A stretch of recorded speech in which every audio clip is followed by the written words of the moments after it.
coming back here to Hobart to launch a new book. First of all, let's talk about your endeavor and giving everyone kind of the history of lacrosse.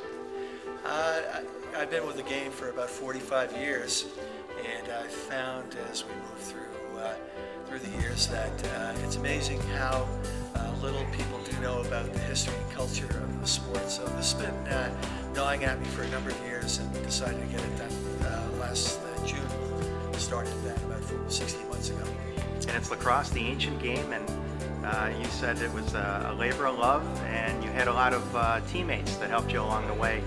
Who are some of the people that helped make this possible? I guess first and foremost, Delmor Jacobs, Cayuga faithkeeper, and he's the father of Cody Jacobs, who's played in the NLL and hopefully will continue to play in the NLL. Delmor has taught me a tremendous amount about the game, and he provided the oral tradition for the book, which is the first time ever that the oral tradition has ever been in writing. Some artists, Arnold Jacobs, chief from the Cayuga Nation, living up in Six Nations in Ontario. Arnold did many of the paintings that are in Delmor's section of the book. And another great artist, one of the top illustrators in North America by the name of David Craig. And David provided many of the historical pictures that match up with the recorded history portion of the book. Then I had a fantastic designer, Jay Steed, and a fantastic editor by the name of Noel Hudson. So what a great team, and hopefully people enjoy the results of everybody working together. There's one other person I need to mention. That's the co-author, Ron Fletcher, a good friend of mine from Toronto, who's an historian and has a couple of books to his credit, and he helped me with the writing. Was it special to debut your book here at your alma mater?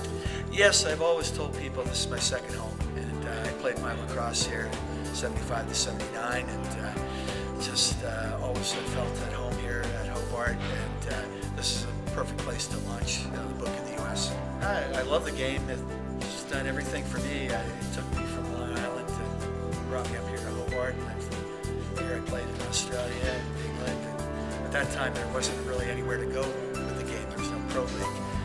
But I love the game, and I was involved in the World Indoor. I was co-chair of that with Stan Cockerton, and we worked very hard to get that first one off the ground and cause it to get going, and I'm proud of what we did there.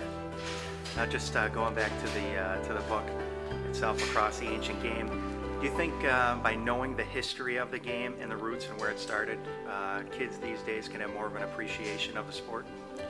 I think it's vital that they learn where the game came from and get a sense of the history and the culture of the game. I see so many new people coming to the game, and it's wonderful that the growth of the game is happening. But there's a special nature to the game that everybody knows that grew up with it when it wasn't so big. We don't want to ever lose that, and I think this book is important for younger people to catch on to why the game is special. Have you learned anything different or anything more about yourself through this whole process? That's a great question. I guess I've learned that I really enjoyed putting this together. That's the first thing. Friendships that are growing with people that were on my team putting the book together are great. Getting to talk to people about lacrosse through the book is a wonderful experience. And Neil Duffy, who wrote Spirit of the Stick, I've gotten to know him by phone. I hope to meet him. He was just trying to explain to me well in advance of this what it's meant to him to have a book that people wanted, and it's, you know, you're sharing something with people, and it's nice to